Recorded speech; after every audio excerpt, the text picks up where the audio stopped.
quite a busy agenda today.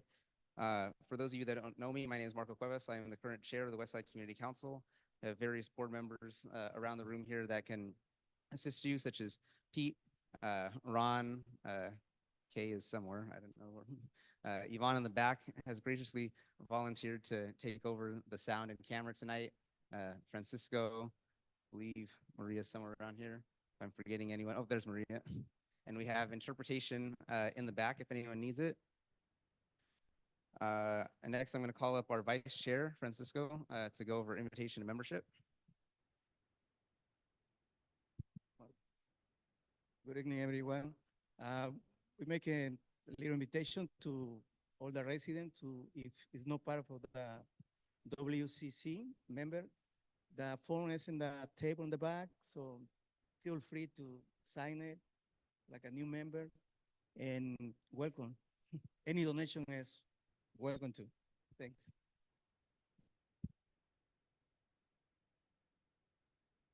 All right, next up, we'll get right into it with our standing reports. First up, we have our patrol watch report with Commander Hurd.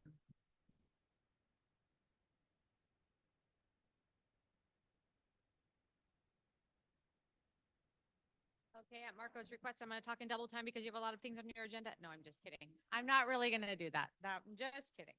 How are you doing tonight? I think Pete's going to put a map up for me. Are you, Pete? Oh, Yvonne's got it. Okay. Well, it's not something I can't work around. So there's going to be a map up there that the first map that she's going to put up. Oh, that's the other map. Oh, we'll work with that too. Okay, we'll go to that map. Okay, this map is the last 28 days of crime in your district. We had about the same number of offenses as we've had in previous times. When you see the numbers, the assault offenses include domestic violence cases and simple batteries. One of these, I read through each one just to kind of see if there's anything that sticks out to me. And like one of them was somebody who hit somebody else with a belt because they were in a fight. So things like that. There are some in here that were some serious crimes. There was the robbery, for instance, that was actually someone who was robbed down on the promenade at gunpoint. I don't know if any of you caught our press release on that, but we did catch the suspects in that. There were 2 juveniles who actually do reside in your district and were caught right down here on the avenue. About 25 minutes after the crime occurred, so they were taken to juvenile hall for that. But that was a little bit scary, so that was a really good observation by our officer to see the suspects and within half an hour have them in custody. So we were proud of that, and hopefully that gun's off the street and won't be a problem again. And then everything else is looking fairly like normal. If you want to go to the next map, please, Yvonne. This is the narcotics and overdose calls for service. So the narcotics calls are when people call in and say, hey, I see narcotics activity happening. Can you send an officer? All different circumstances, maybe somebody using, maybe somebody, they think there's a hand-to-hand or something like that going on. So we had 16 of those calls last month, and of those calls, 8 of them, the people were either gone when we got there or the caller called back and said, never mind, they've left. 5 times we contacted people and found that there was no drug activity actually happening, and we just advised them and sent them on their way. And then 3 of those calls we actually made arrests on. So that's for the people calling in. Now, there were several overdoses as well. Oh, that map is not up. I'm sorry, I apologize. You're not seeing that with you're okay. So there were 16 of those calls. Like I just mentioned, there were 8 overdose calls in your district for the month. 3 of those were actually fatal overdoses. So that is concerning. And again, we have our team working on fentanyl arrests and arrests of dealers and things like that. But it is definitely still an issue. All of our officers, if you're curious, all of our officers do carry Narcan. It's not that brand name. I forget the brand name of it, but to be able to help assist in preventing overdoses and things like that. But those were 3 fatal overdoses, which is high for the month. So that's not great news there. Besides that, the other news I was going to bring to you today was that in case you haven't been watching the news or you haven't been paying attention, the Strawberry Festival is coming back this month. So it'll be here May 18th and 19th. It'll bring a lot of people into town. It's literally like triple the number of people as the fair, but in a shorter period of time, right? 2 days. So it's a lot of people. Last year, if you were around, the traffic was a complete disaster. I got stuck in it myself, and it took me almost an hour to get from the east end to the west end. And so just to ease your mind with regard to that, they've put a way better traffic plan in place, a way better job of organizing the parking and things like that. So there should be way less of an impact on not just the west end, but the entire city for the traffic flow and the pattern. There's going to be shuttle buses bringing people in, a lot of off-site parking, things like that. And then they've totally reorganized the traffic flow a lot more similar to how the X Games was, which was a much better flow. So it shouldn't be too bad for the people trying to just live their normal lives during those 2 days. So hopefully that works out. The other thing, Councilmember Campos isn't here today, but she had asked just for a brief update on our firing range up on the hill. So our chief came and spoke about it maybe a year ago or so and kind of talked about it and things that we've done to try to mitigate the noise and also to try and be good neighbors and things like that. And one of the things that we've done since then is try to locate land to move the range to somewhere else. We haven't been successful in that.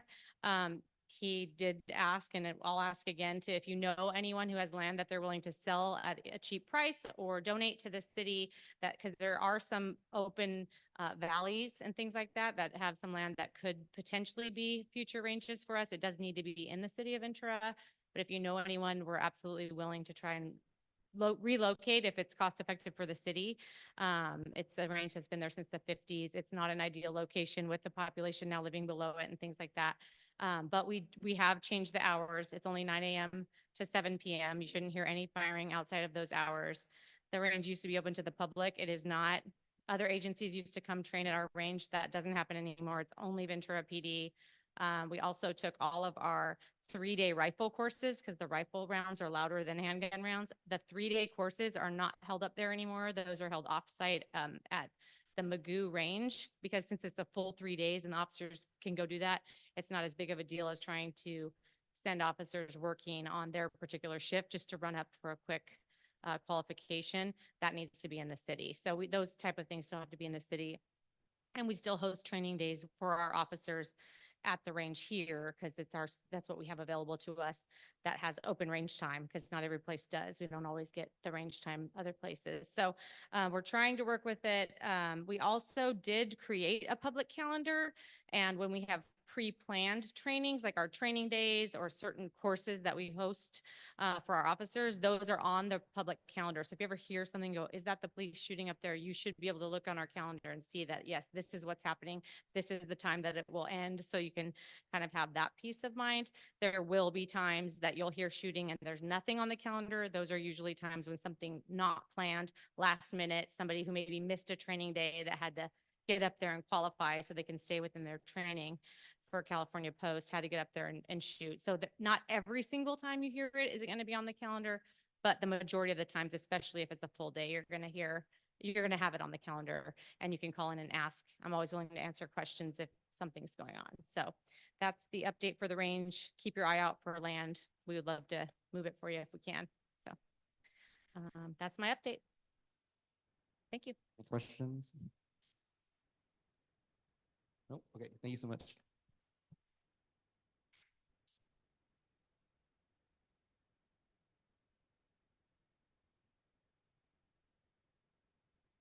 All right, next up, well, unfortunately, Councilmember Campos is running a little bit late tonight, but our City of Ventura update from Alejandra.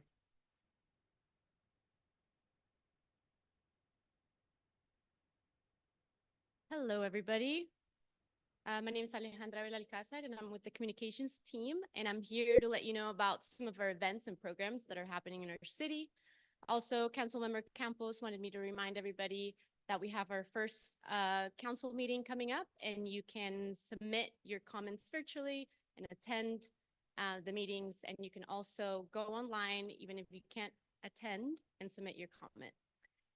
So we have Servers Point coming up. We have a community meeting this May 2nd, and I brought some flyers if you want to share them with your neighbors, your friends. We would love for everybody to be there, and Spanish interpretation will also be available. We have Music Under the Stars. This is the first year we're going to sell tickets online, so you can grab them on there as well. Ticket sales start May 7th at 8 a.m. We have fair housing virtual workshops coming up for tenants and landlords. We have all the information there. Please register at Housing Rights Center. And then we have our special events grant happening here. And our deadline was actually extended today to May 15th. So you can submit or share it with your colleagues or friends or anybody that would like to apply for this program. We have a really fun event coming up. This is a free family event. It's Pollinator Palooza on May 18th from 10 to 2 p.m. And we have some, I hope we didn't bring some flyers, but all the information is in there as well. And then we have our homeless prevention and diversion program. I shared this last time as well, but we have up to $4,000 in emergency funds available for folks that qualify for this program. And we also have all the information on our website. As always, if you have any questions, if there's any particular news that you'd like me to bring for our next community council meeting, please let me know. My business cards are in the back. And that is it for me.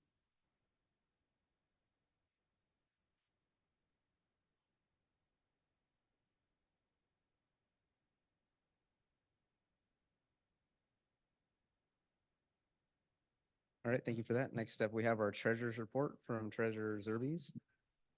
She's over here handing out agendas to everyone.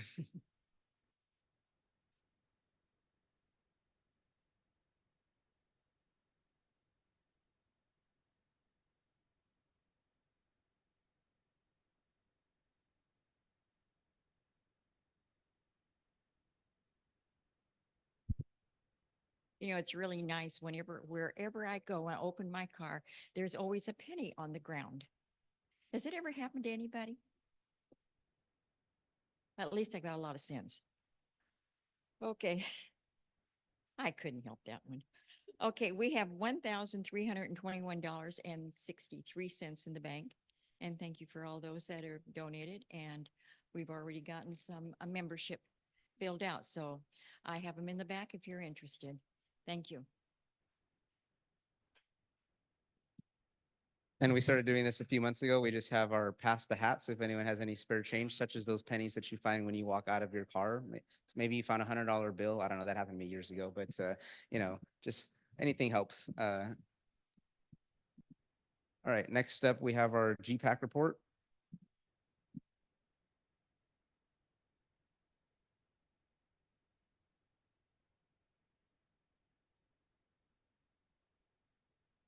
Whoa, that ain't working. GPAC is the General Plan Advisory Committee. I thought I heard that as I was coming up.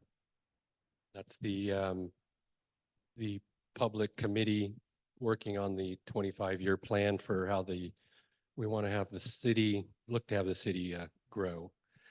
Last meeting, April 16th, we discussed safety around the city. I'm not even going to say much to it because Mack's going to have a big presentation, which is probably why a lot of you are here. Our next meeting will be May 13th, and the topic's going to be on transportation and infrastructure. And that's held at City Hall in the community room. And that's about it for that. And then just some of the things that are going on the west side. I don't know if you've noticed, if you use the river trail, that it's closed intermittently now for redo. I've been down there a few times. I see that they put the ramp in at West Park. They put the foundations in for the street lights. And if you're not aware of what's going on, they're going to repave it. We're going to get trees, benches, trash cans, and a whole rework of it. The flags will be going up the weekend of the May 24th and 25th along the avenue. And to answer a question that was asked last week, Lori, if you want to donate a flag, you can go to American Flags and Cutlery on Main and Palm and talk to Brian, and you can donate a flag for $35 and tell him it's for the Ventura flag program, because we do go through a few flags every year. They get worn out. And special thanks to Kay in the back. She repaired 20 flags this year to save us some money. So that appreciate that. And then lastly, I promised you guys that we were going to get some more brighter streetlights on the west side and checking into it there. We're still going to get them, but they are on special order. They're a special light and they've taken forever to get, but the city's paid for them. We're just waiting for Edison to get them and put them up. So that's it for me. Any questions?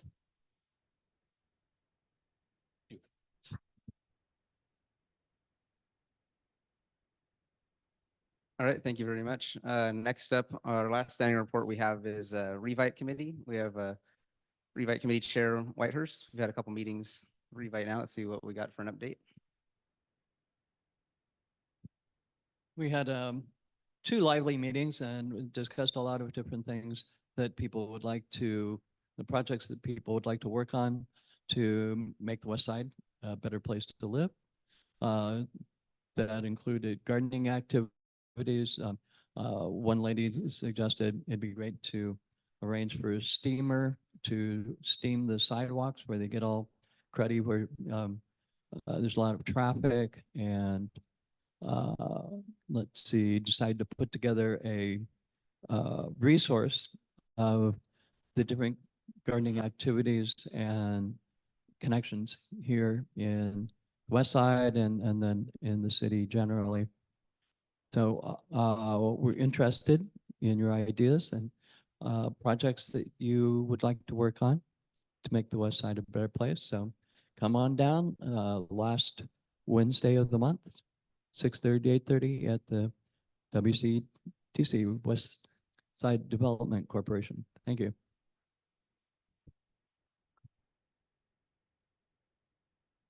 All right, thank you. And if you, that's actually a good segue. If you're not on our mailing list and you'd like to receive updates on when we have our Revite meeting as well as our general meetings, please sign in the back and put your email down and find out when we have our meetings as well as the location at WCDC. All right, old business. Every month we just kind of go over, give a reminder. There's a variety of different hotlines that you can call for the city, such as the graffiti hotline, who to call when there's a streetlight outage, the one we have on the agenda that's a popular one, the pothole hotline. All the other numbers are available on our website, so it's a good resource there. All right, just about to be 7 o'clock. We flew through those standing reports, so now let's get into the presentations. First up, we have our emergency services update with Emergency Services Manager Mack Douglas. All right, thank you. Wait for a moment while the slides come up.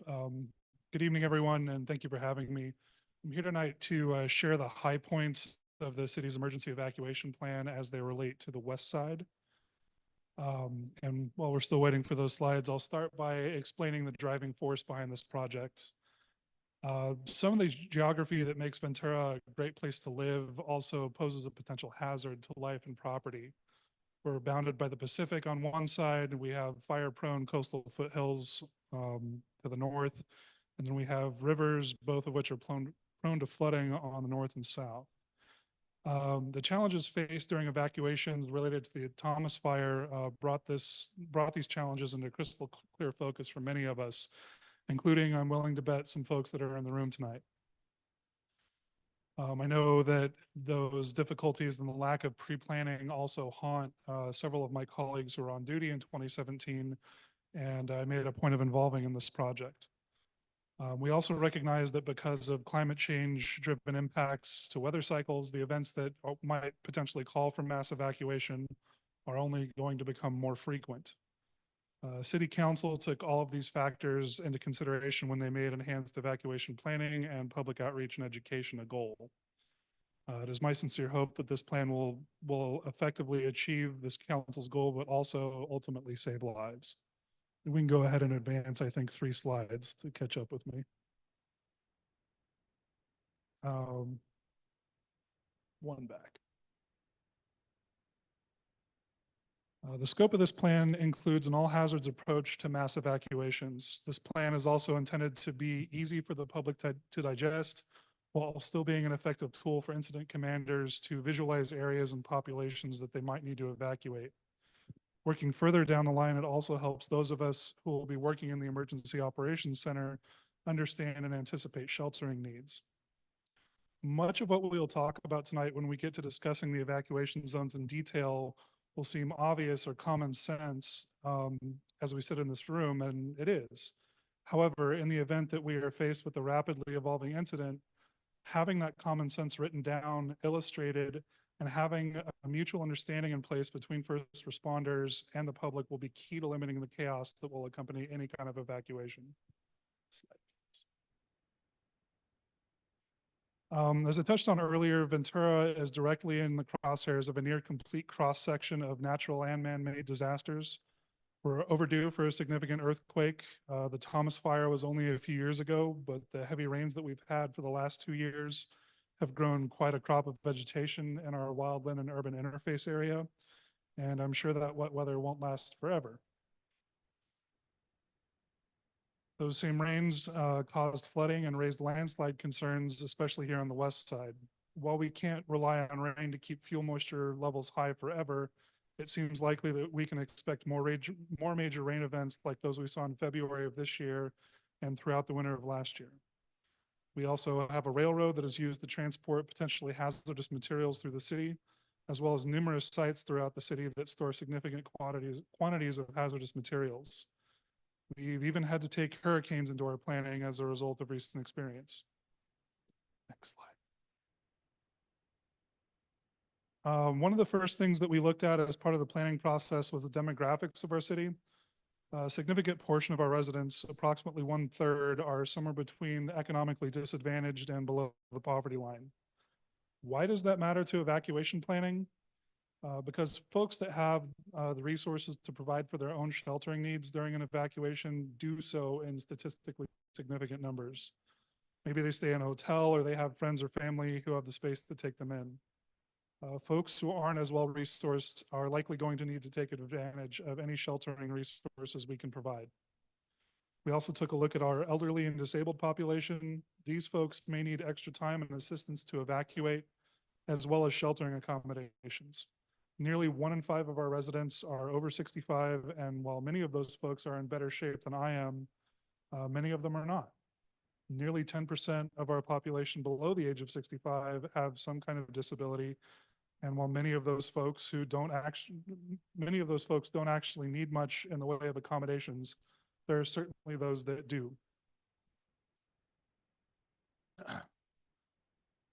After collecting demographic information and matching those numbers with the areas that are most susceptible to likely incidents, we were able to form a clearer picture of the number of folks we may need to evacuate and assist. With those evacuation numbers in hand, we were able to understand the scope of sheltering requirements related to evacuations for a given event. Next slide.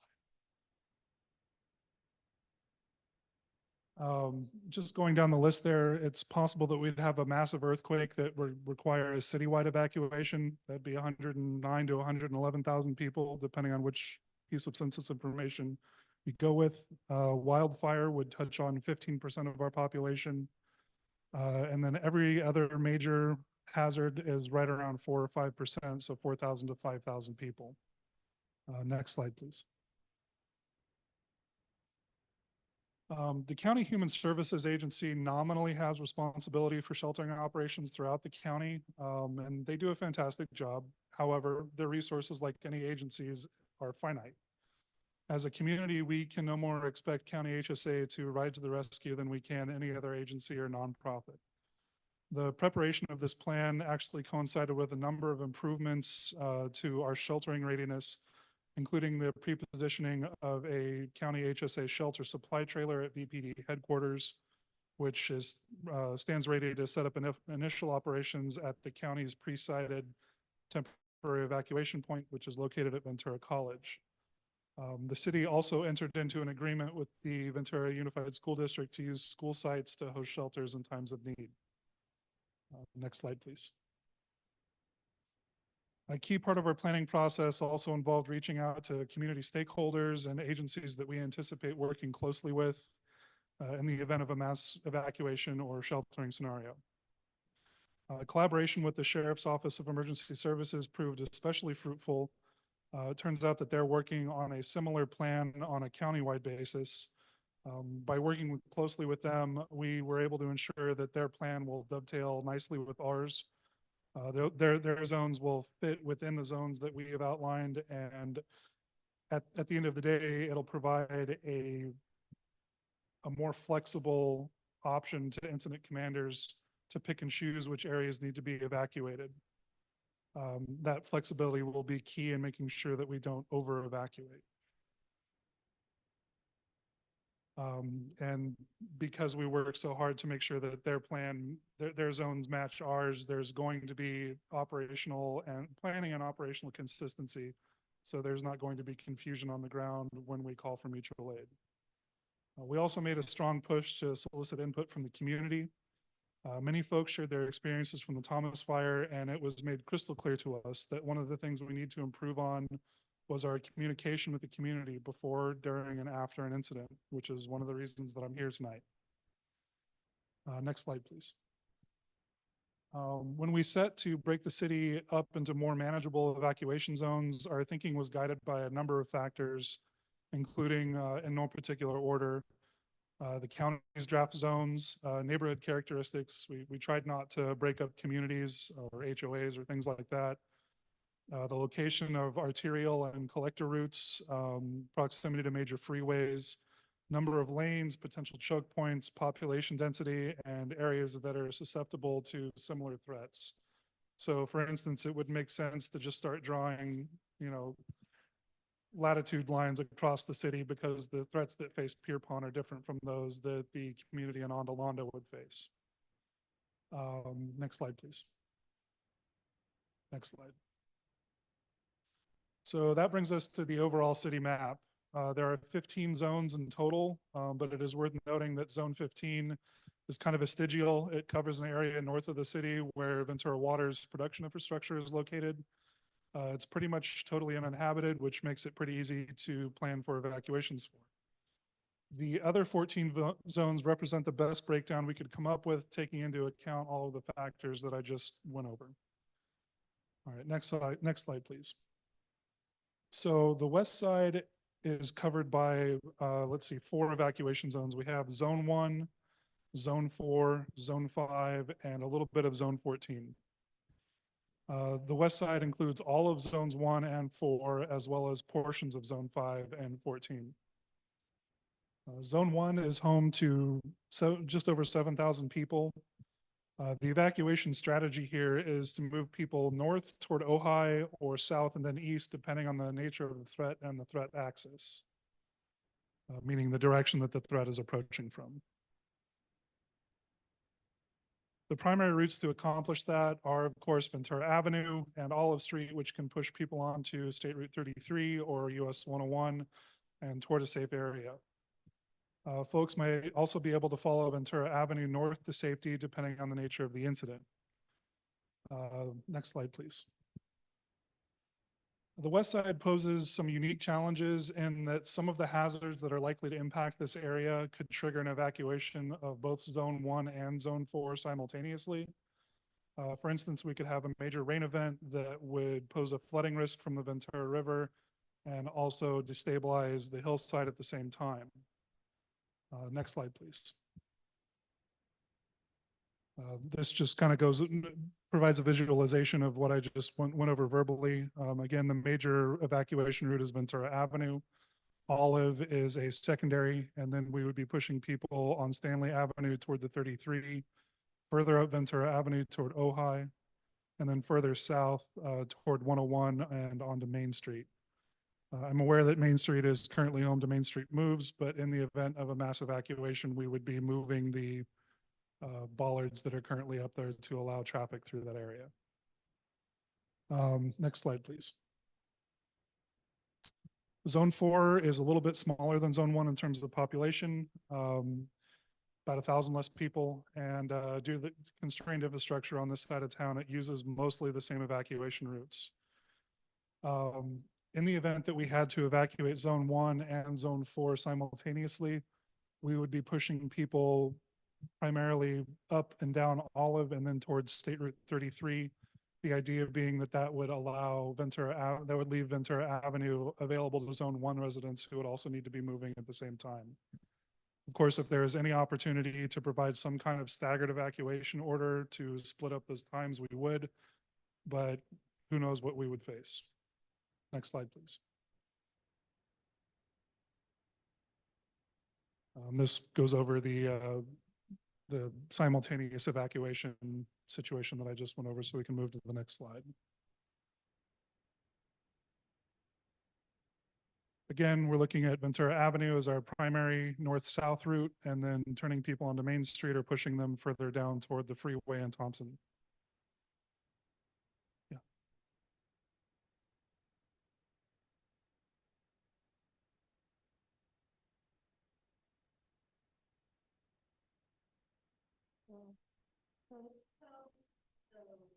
Hello? Hi, sorry about that. The problem with the fire was that everybody was coming one way. So is there a plan to make the street all one way? Everybody wants to come one way. They don't want to go north and south. They want to go just south. It is possible that we would have all lanes of traffic open going only one direction. That's something that we would do only under the most dire of circumstances. But that is an option. Because you heard that was the problem. Yes. Kind of people were just. I'm aware that that was a problem. It's case dependent. So if we had a situation where it made sense to push, if we're trying to get people away from a burning hillside, we may push people to go north to Ojai, even if they want to go south. If they proceed further up that way, they can jump on SR 33 and move back south. But again, the primary concern is to move people from a hazardous area to a safe area, and that's going to dictate our actions. So what happened in 2017 that didn't happen? That was a perfect storm where there was no pre-planning in place. The hope is that this plan provides that level of forethought and that we do have the options on the table. Alrighty, next slide, please. All right, Zone 5 is home to about 11,500 people, but only a few hundred of those residents are actually within the part of Zone 5 that is within the west side. Depending on the nature of the threat and the direction that it's coming from, traffic evacuating from Zone 5 would be flowing east down Thompson and Main, joining 101 or State Route 126 if they needed to move even further away. There's really not a whole lot to go over here. The idea is just to get people moving south and east. Next slide, please. Just reiterates what I said. Next slide. And again, showing the primary evacuation routes for Zone 5, Thompson and Main. Next slide. All right, Zone 14 is our coastal zone and also one of our least densely populated. Like Zone 5, there's only a limited portion of it that's actually within the west side, primarily the Ventura Beach RV Park.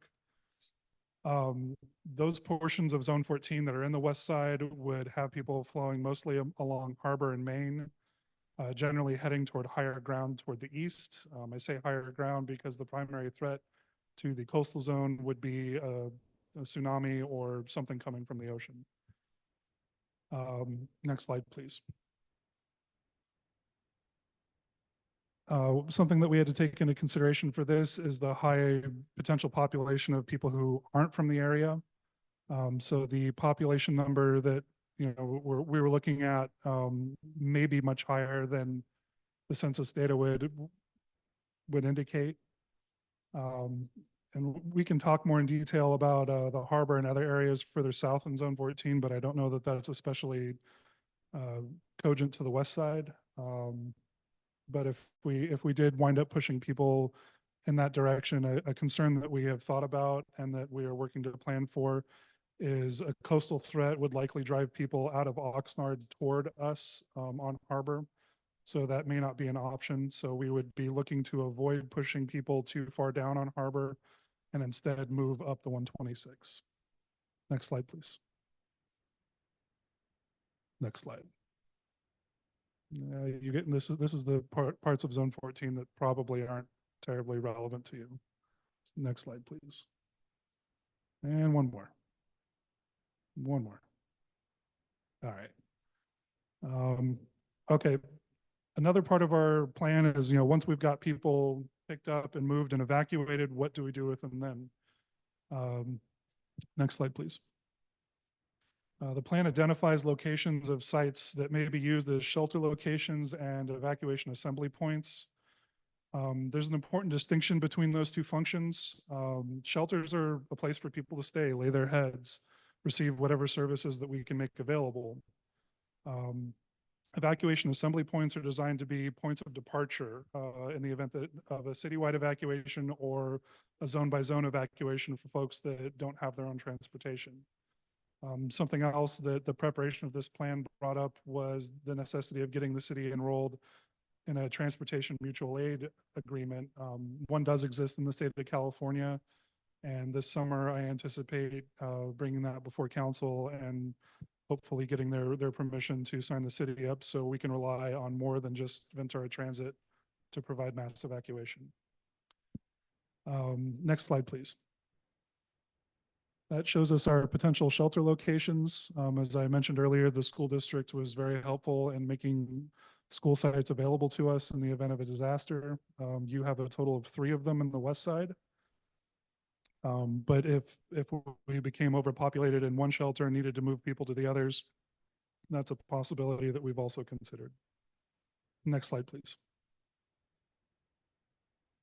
That lists all of the shelter sites. Next slide, please. There are fewer evacuation assembly points. There's one in the west side. It's located at the intersection of Ventura and Main. And from there, we would be able to pick people up and move them to wherever they needed, be that a different shelter site or somewhere further afield. Next slide, please.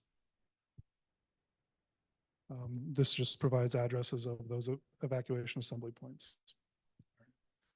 How you can help.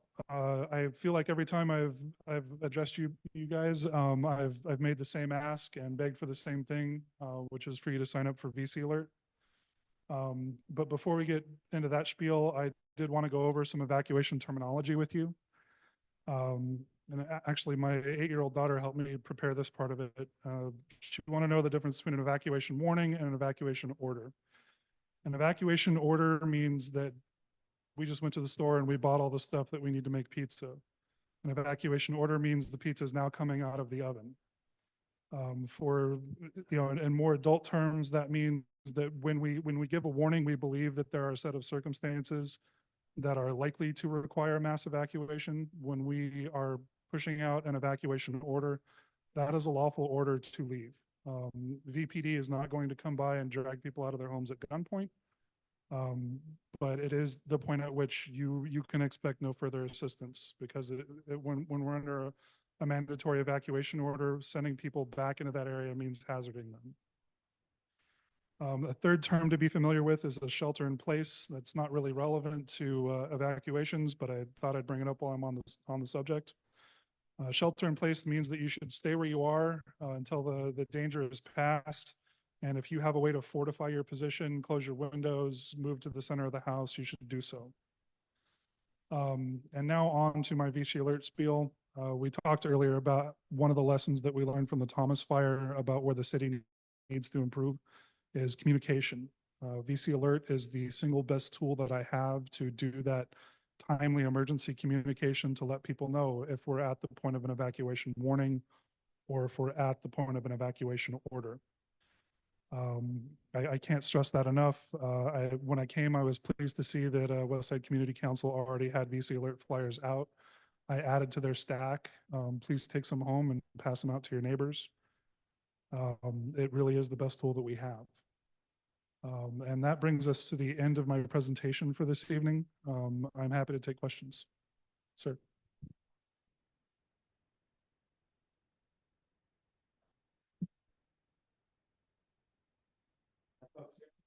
Yes. My name is Mack. So is this just a presentation and there's a more extensive report? That's correct. There is an 80-page report that is going to council, I hope in June. And so that's one concrete strategy for how to. they're fleshed out more fully with more words, but what I've given you here tonight is what it boils down to. Okay, so, I think three of the principal concerns that I've been having here since we were all dropped on the avenue that night. You know, with Lahaina and Santa Rosa, that almost was our neighborhood that night. The wind changed and it wasn't, and we're very lucky, but, a lot of people could have passed away that night with the situation. So a few things, the cell phone towers burned up very quickly and we weren't getting alerts. So we brought that up repeatedly. We brought up the concerns that we need some type of alarm to signal that there might be a crisis if cell phone towers burn up. That evening, you know, I went to bed when it was in Santa Paula. I woke up and it was hillside right there, right? So that's one concern that I didn't see addressed yet. Another one that we brought up is community orientation, where you know, I have a 95-year-old neighbor 3 houses down. There might be a police officer on a loudspeaker saying, let's get out, you know, but are we going to have, you know, point people on each block that are going to have a plan to help those people get out, if that's the possibility? That's at least not addressed right now in the presentation.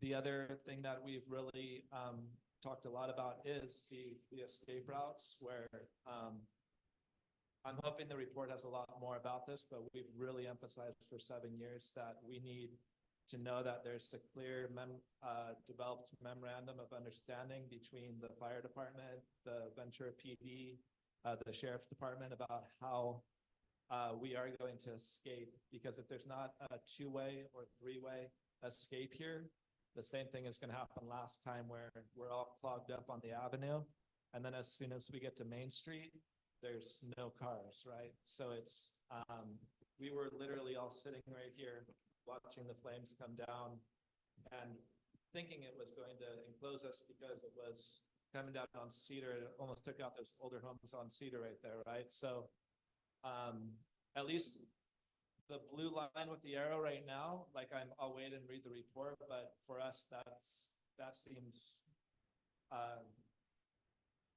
not sufficient, and we'll need to revise that and talk to Liz Campos about that, I guess. But maybe I'm wrong about that. But those are some of my initial concerns from the presentation. I appreciate that. I would personally be in support of an alert siren. However, something like that would be outside of the scope of an evacuation plan. We do have some other thoughts about how to better implement this and you know, work on the public education side of things. One thing I would bring up is the CERT team that we recently restarted, that provides a place for people to come and get training to assist with response for this kind of stuff. One of the functions of a CERT team member on a neighborhood level might be to be that sort of point person to help organize that sort of, you know, community oriented neighbors helping neighbors type situation. I think we need a comprehensive orchestrated plan on that. We can't just depend on, you know, a few people hearing about a possible team and thinking that that's going to work out for a lot of folks. Like, we just saw 20% of the population's over 65%. I've got to imagine there's a lot of people in our neighborhood beyond my particular neighbor that are going to need assistance. And really, I just got to say, we said so many times cell phone notices did not work during the fire. It really did not work.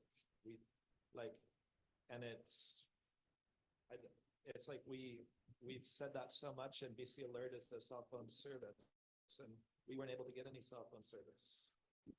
I understand that. We also have at our disposal wireless emergency alerts, which would come through radio, and the EIS system that's administered by the sheriff's office that would come through radio or TV.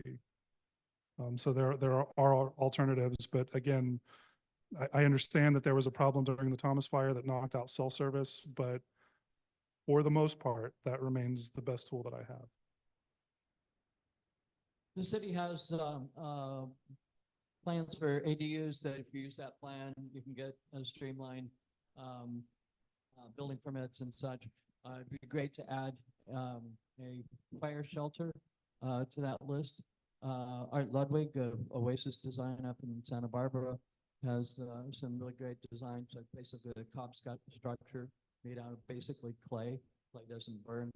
And so it could be a function as a accessory dwelling unit or studio or something. And then in case of wildfire coming through, it would serve as a fire shelter. In Ojai, I remember meeting with the other people who had CERT training and kind of organized and talk about plans, you know, for the neighborhood there.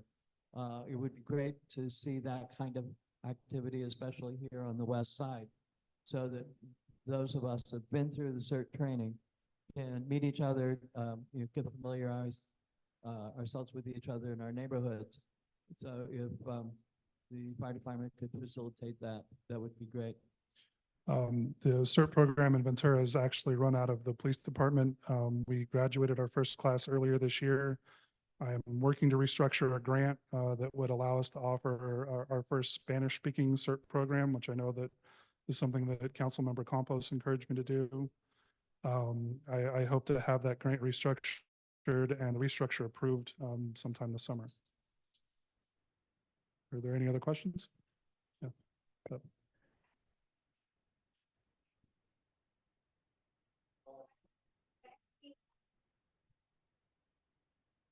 It's on. Thank you so much, because the best made plans, if people who do not speak your language can't understand or read it. So I really thank you for that. Yes, ma'am. Thank you. Mack, Hold on. hi, thanks Yeah. for being here. Thanks for your presentation.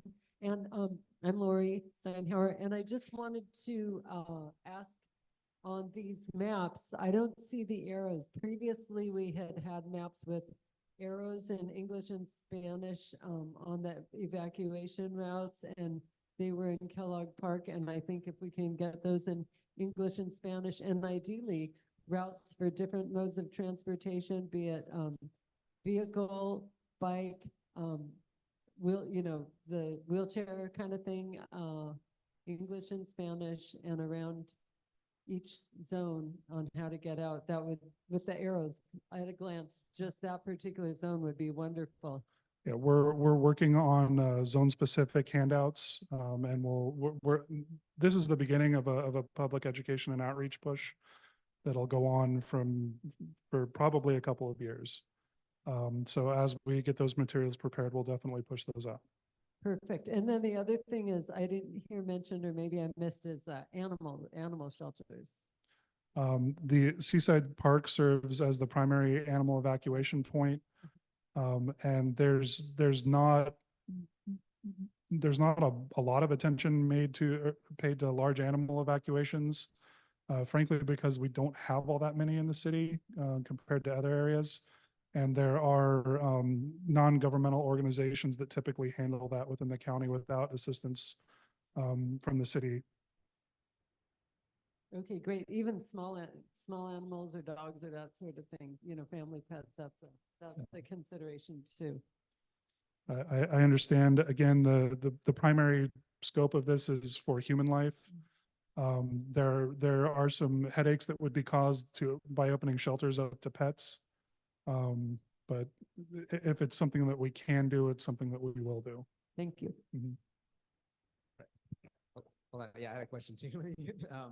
So going back to something that Matt was touching on in terms of, it sort of was like, everyone was kind of like guiding themselves, right? Like kind of, there became a lot of bottlenecks, and then you got to other points where just kind of opened wide up. I know for one, coming off of Seneca, going down, you just hit this line and trying to get on the avenue was just like, all right, everyone trying to be kind, but everyone's also trying to get out. So I think the one thing that hopefully, and maybe this will be in the more detailed report, and I think coming back and educating us more, it's one thing to, know our routes obviously different, whether it's a fire or if weather's going to be different. sorts of evacuation plans, but I think having guidance such as a VPD station at different points to, guide traffic, for example, was something that could have made a big difference back during Thomas Fire. That is a restricted use annex to the plan. That part of it won't be released publicly. But one of the things that I've done is sat down with the sergeant who was on duty the night of the Thomas Fire and gone over the known choke points to determine how many people that we need to deploy to each one to effectively manage traffic. As long as, the public knows that something like that sort of the resolve compared to that. Yeah, so I got a couple. How would the VC alert system work like in the Thomas Fire situation where we knew it was on the west side or the east side 2 hours before it hit the west side? We would take the advantage of having that time to get an evacuation warning out as soon as we could. The prevailing winds at that time were blowing this way. I think in the county, we're much freer now with our evacuation warnings. We're a little bit more reticent to issue orders. But we would take advantage of that time to give people forewarning.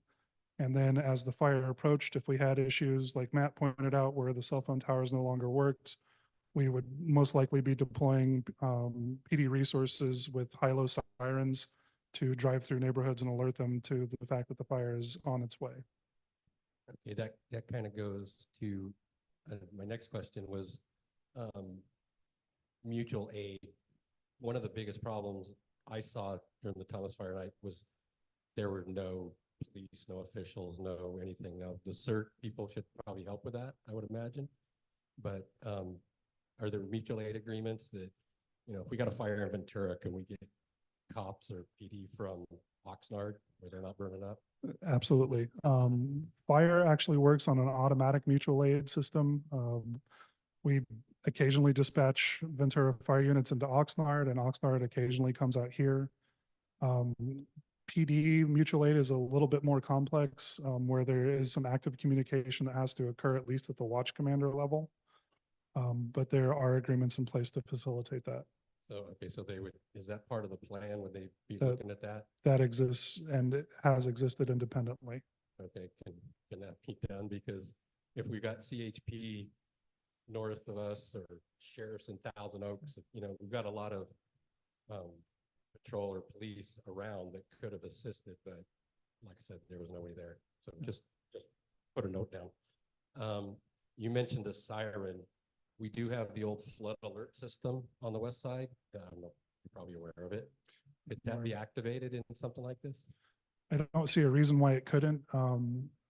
But as far as an audible alert system, that's something that I would like to see installed further out into the community in addition to the west side. Okay, and that was it. Thank you. Thank you all.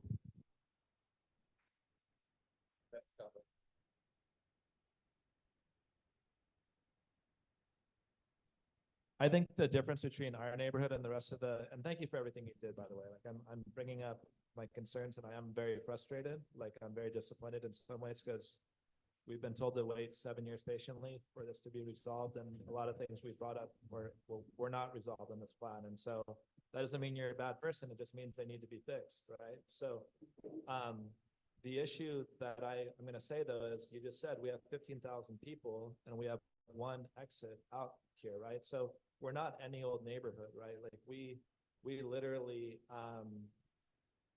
we need certain infrastructure to make sure that we do get out and we get out in an organized manner. So I think if we still have that flood alarm, I forgot about that. It's been a few years since we talked about that, but that needs to be part of this plan if we could trigger that or not. And if we could expand that, if we need a louder one, then I don't think the west side is going to be settled with this plan until that happens, because we've literally waited for so long. We're then told, oh, we're getting funding. Here's the plan's coming, and now it's still falling short on many of the things that we've been bringing up since day one. So again, you have a hard job. We appreciate you, but at the same time, we're not going to be satisfied with where it's at right now. And I'll tell you that straight up. Okay. Thank you. Appreciate it. Thank you.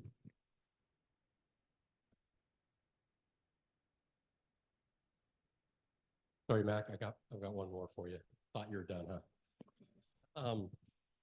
I asked you this at GPAC, and the VC alert, just to let everybody know, if you were to get an alert, what would that include?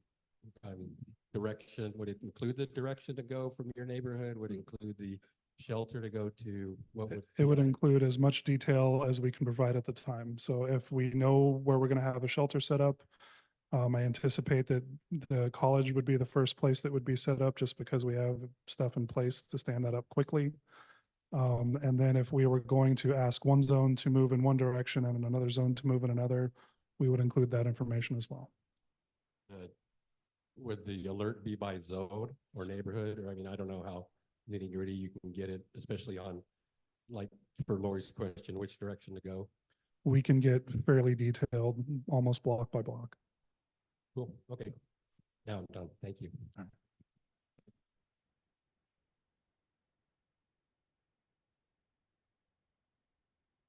Thank you very much, Mac. Obviously, we appreciate the update. I'm sure there's going to be more updates in education, and you can tell we definitely want to hear more detail and stuff like that. So we look forward to what comes next on that front. Up next, we have Ventura Water Department. In person, we have Gina Dorrington, who is the general manager, and online we have Linda Sumansky, who is the Ventura WaterPure program director. So go ahead and take it away.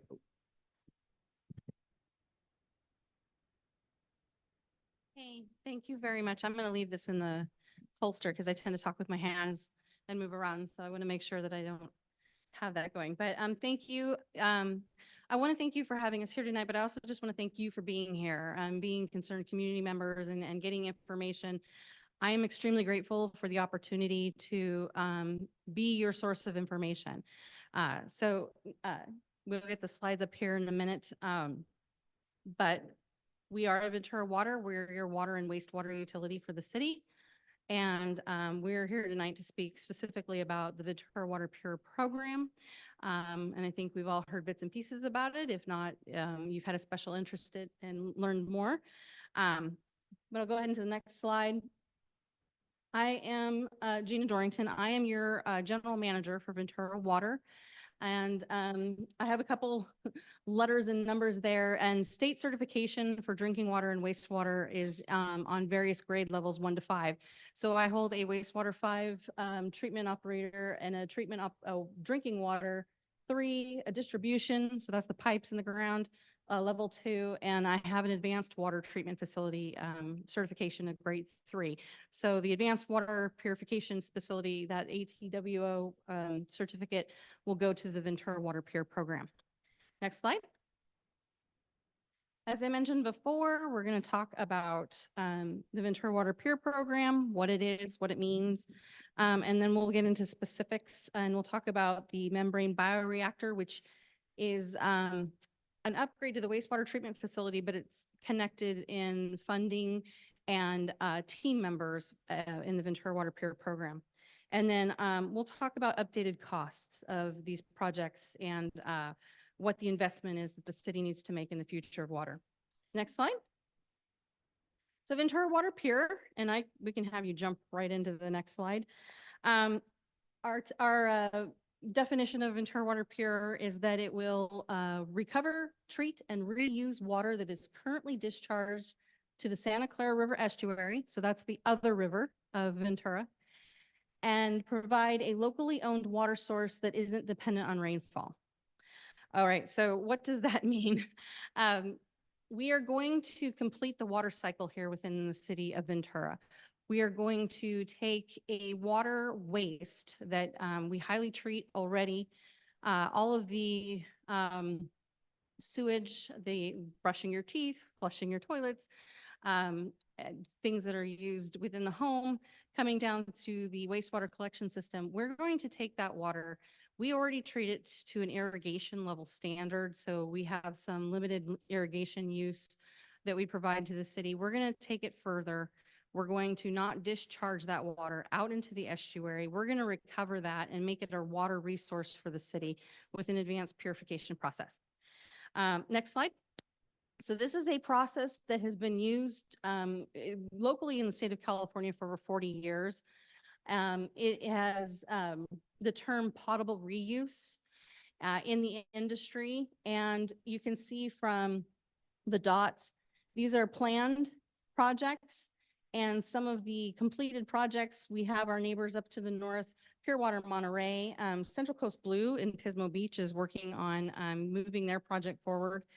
And Pure Water San Diego gave us a lot of insight as we started developing our program, and they're online. But the biggest one, the largest water recycler in the United States, is Orange County Water District. And they have been doing this for over 40 years. And Orange County Water District serves areas such as Anaheim. So if you have been at Disneyland, maybe I tend to frequent there and you get thirsty. That is potable reuse water. Next slide. So how does it work? I kind of mentioned, how it will do, but let's give this is sort of a visual of kind of where it lays in the city and kind of how the flow of water goes. So we talked about the use in the home, use in the industry. That all goes down to a collection system. And currently it goes to the Ventura Water Reclamation Facility. We discharge to the Santa Clara River Estuary. So that's the portion down by the harbor where the river meets the ocean. And then we have been grandfathered in on this discharge for a long time, and I'll get into how the laws changed so that's no longer allowable. So what we're going to do is take that arrow going into the Santa Clara River Estuary, and we're going to turn it over, and we're going to take that water into an advanced purification facility that has reverse osmosis treatment, similar to what a lot of homeowners put in their house to soften their water. And then we're going to disinfect and with ultraviolet light and advanced oxidation. We're going to take that water, inject it into our existing groundwater basins where we have groundwater wells. We'll pump that up then to our existing water conditioning facility and bring that back to the home. So that's sort of the circle of water here in the city of Ventura. And the additional project that we needed to complete this was the ocean outfall. So as a product of removing minerals from the water, we create a concentrate, and it's really all the constituents that are already being discharged to the Santa Clara River Estuary. We're now filtering those out in a more condensed form, and that's through our ocean outfall. And so that project commenced, and we did the complete pull through on the ocean, below the ocean floor surface in January. We're finishing up our work in Marina Park. And then the last little bit will be to lay diffusers on the bottom of the ocean floor sometime in summer and fall. Next slide. So how did we get here? Why do we need this project? What's the significance to it? And when we talk about discharge and the responsibility of a community to clean up its waste, we have discharge requirements that we need to meet that are permitted through the California state law.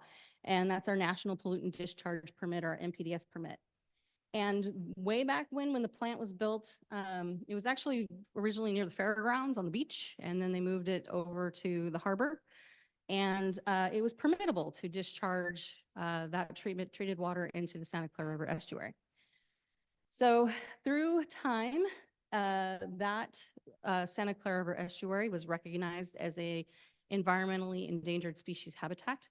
So we have several species that we need to make sure have a habitual or a suitable habitat to live in and nest in. So we have we have the California steelhead trout, we have the tidewater goby, and then we have the western snowy plover, the California least tern. And since the evolution of this process and challenges, the southwestern willow flycatcher has now become a species of concern.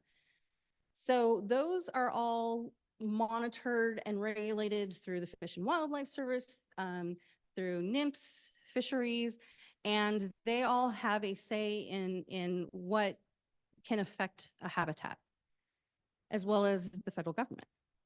So on the other side, for other environmental concerns, the law has changed. So like I said before, it was allowable to discharge into the estuary. And then In order to continue to allow discharge in that area, you needed to advance your treatment. So the treatment facility, the wastewater treatment facility, was upgraded to a tertiary treatment, which means that it's filtered even more, it's purified even more, and it's available for recycled water quality.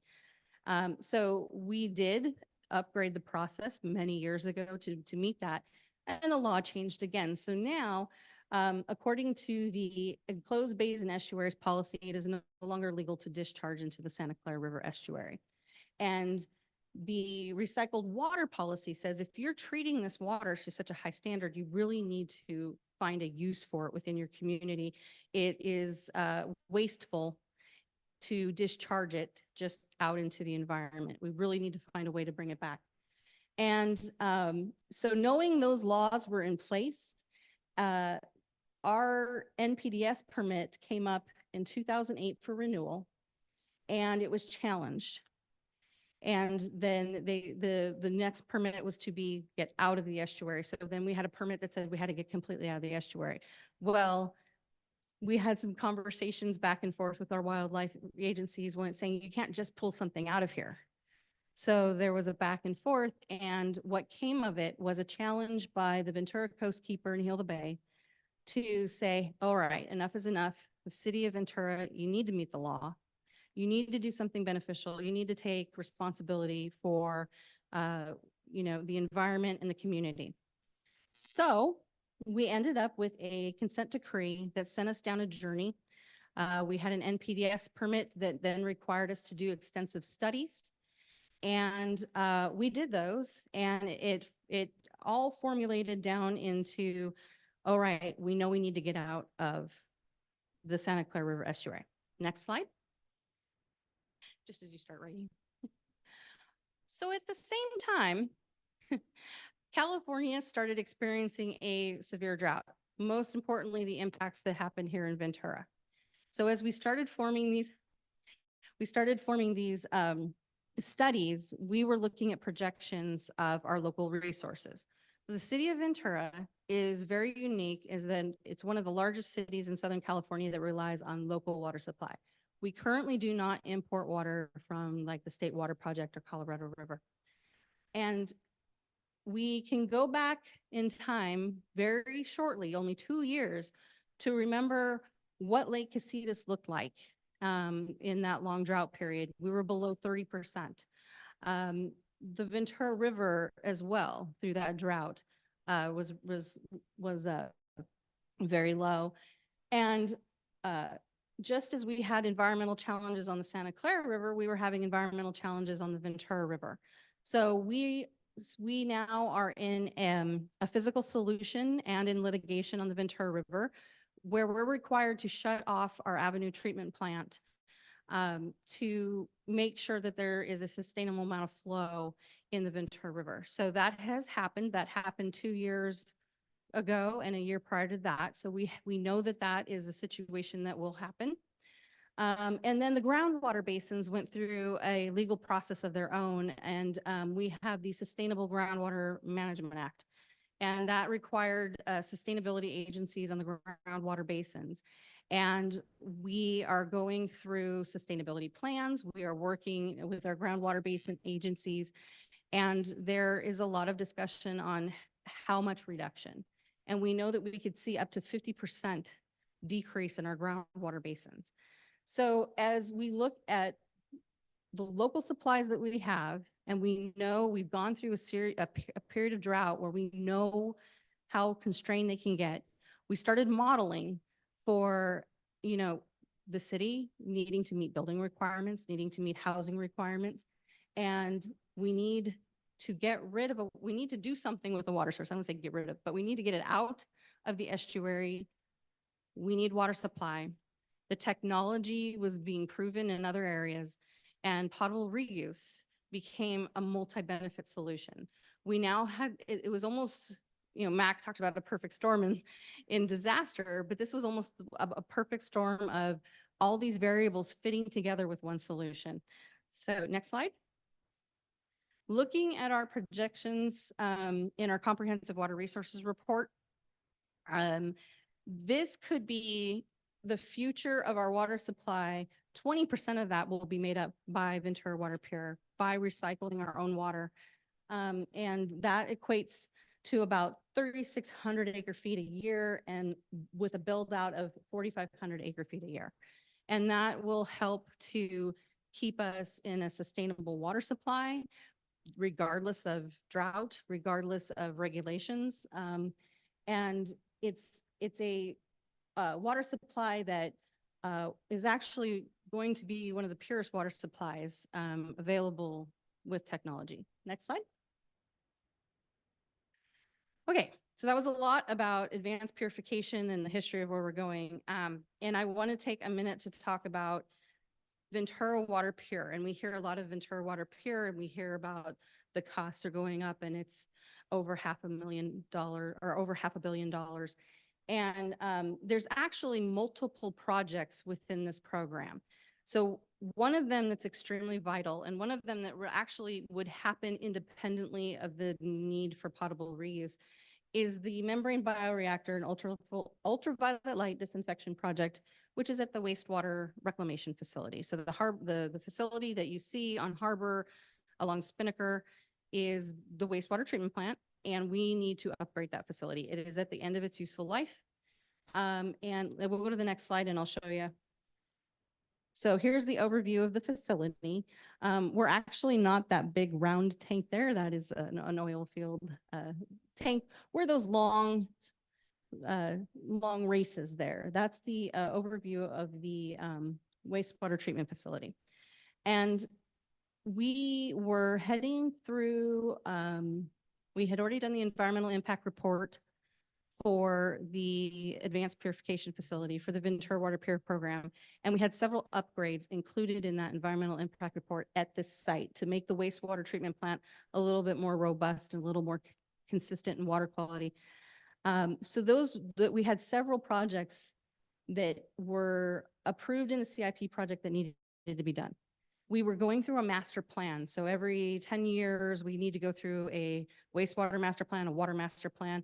And the structural analysis came back on this facility.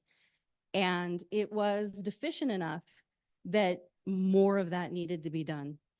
And so at the time, we looked at the cost benefit analysis, and replacing the city process with this more advanced technology did two things. It had a longer run life, so it was a better return on investment overall. And the technology we're going to use in upgrading the wastewater plant works into the advanced treatment facility for pure water.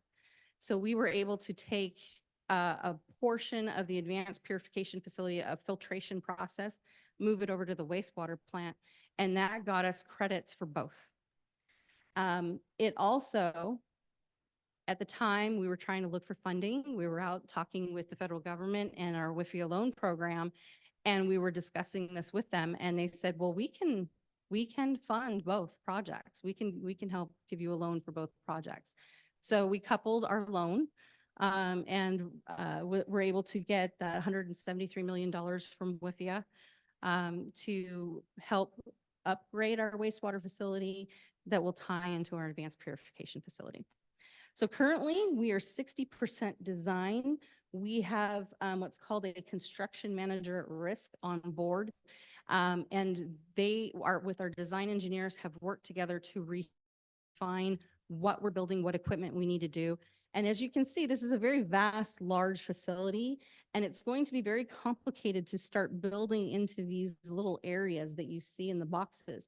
So the complexity of it lent to phasing some of this in and occurring costs that we hadn't originally looked at. So if we go to the next slide. This is where I want to get into the costs and what's driving the cost. So next slide. We start off with estimates, and back in 2019, when we started this environmental impact report and we developed this program, knowing we'd need some upgrades to the existing plant, knowing we'd need to build an additional facility with some piping and an outfall, you have a general idea of how much that's going to cost. And then as you start to put it out there and receive bids for design and then receive bids for other projects, you refine the costs more. So if we go down the line of like 2019 to 2020 to 2022, there were some significant impacts in cost. So we have, you go through the process. Like I said, we started getting into design and we said, oh, we need to design to remove this in order to finish building this. So we had to add that into our scope. And we hit an inflationary period that we just couldn't predict. So if we go to the next slide, I like to use this to illustrate, and it looks really small, but you see this blip. See where we're at, like 2019. We have this little bracket line there. We have seen cost increases on all of our city projects that have just been. They've really become. It's made it hard to complete these projects in a short timeline. So if you look at cement and concrete alone have skyrocketed.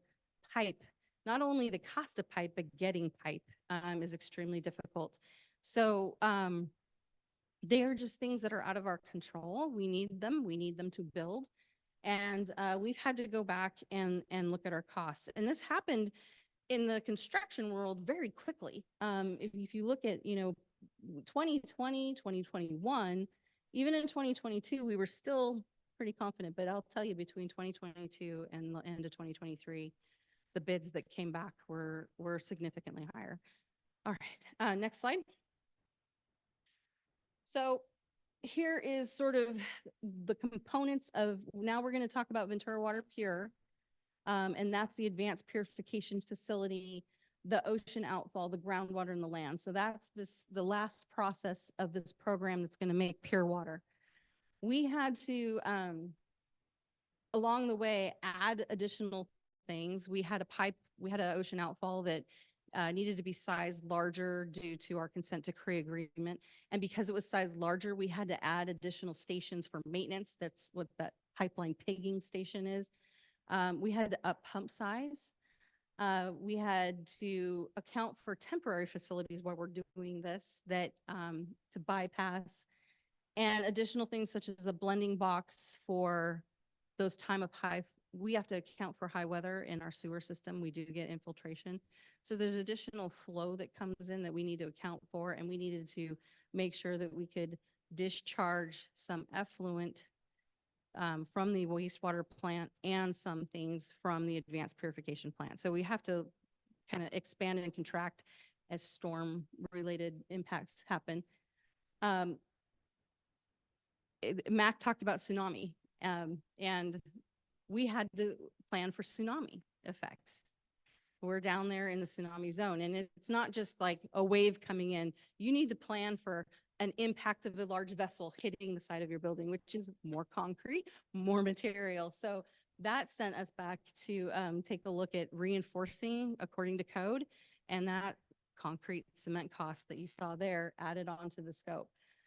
So you can see the cost differences. There were some things that, as we move forward on workshopping the advanced purification facility, we wanted to have an area, the city's investing in this, and we wanted to have an area that told the story of like the whole process and how water is important to the community. So having an outreach center, having some areas for folks to visit, and that has been scaled back considerably as costs have gotten higher. So those were things that were contributing to costs overall, and those are things that we can remove easily and maybe put in later down the road when things become more affordable. So as you can, this demonstrates that, for an advanced purification facility, we estimated that we would have about $231 million in cost. It has gone up to $359 million in cost. We are not in design yet of the facility, so that will probably be higher. I will, in all honesty and transparency, we can refine those and we're gonna get numbers and based on what bids come back. But we're watching it and we're preparing for it and we're trying to make projections on what that will be. Next slide. This is the difference now for the membrane bioreactor. And this really is the project. We're in design, we're moving forward with it. This project is going to keep the city in compliance with just minimal discharge requirements in treating wastewater. And the difference from 2022 to 2023 to now, those are, we have shorter timeframes in between because we're in design and we're getting back those refined costs. So that's 289 million. Those are the two big projects added together. That starts getting you up above 500 million. So keep in mind that it's not just one thing, it's a series of things. And all of it together is going to secure the future of water supply for the city of Ventura. All right. So what we know so far as to your rate impact. We can go to the next slide. Just in looking at the Ventura WaterPure program, the increase of the costs on these major projects. If you're a typical single family resident who uses about 8 HCF a month, their water bill in 2026, and it's the combined bill, by the way, it's the one you get from Ventura Water, so that's water and wastewater, $128.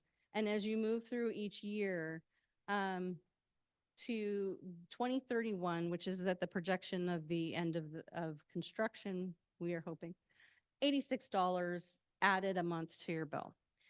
And then we have a comparison of maybe a small retail space, if you do have a small retail space, or a restaurant, an average restaurant. And this is just taking into the impacts of this program and the cost increases. We are working with our rate consultant, our financial advisor, the finance department, trying to get as much input into a more refined number, and that will be coming to the Water Commission on May 20th. This is not a set rate study. This is an estimate, just like our estimates are on our costs for design. This is an estimate, and we will need to go into a full rate study to really flesh out the total costs. And, we do still need to maintain pipes, the pumps, all of the existing infrastructure. And so this it may be higher, but what we're seeing around the areas is that they all went through this. They're all looking for new water supply. And their sources are also raising their rates as well. So what we're getting for this price increase is a new water supply to our portfolio, a water supply that's much more sustainable than the existing supplies that we have. So if you think about it on a return on investment, we're going to have, when you do an upgrade to your home or your business, you have that initial oomph that you need to go through. But the return on investment is that we will have a water supply that's going to get us through the next drought period or the loss of a existing water supply. And we are also working on our state water interconnect. So we are working to move water in from the state, but we also know that that is just as climatically challenged as our local supplies. But we're hoping that we also are going to be able to balance a portfolio. And once we get to that stage, we could start working on optimizing how much each use of is to the ratepayer. So it is shocking. It is hard to do, but I would say that we're not alone. And we have several of our neighboring communities that are going through the same thing. Again, we're going to be meeting regulation and law and avoiding fines and penalties by making this investment. All right, so that is what I have for you. Next slide is just questions and our QR code if you want to get to it. And yeah, go for the mic. I guess I'm first. Thank you for the presentation. I have a few questions. I watched the presentation to the council. I think it was it a week ago or 2 weeks ago? Okay. So there was that kind of the two water commissioners, I believe, who did a subcommittee and investigated everything. And they said that we had moved from like a conceptual stage to, I don't remember their exact wording, like a more practical stage. And we're not necessarily anticipating huge increases. Like I believe the number right now for the first phase is up to $672 million, correct? Correct. Okay. And that's for both, that's the whole entirety, the upgrade to the wastewater facility and the advanced purification facility. Okay.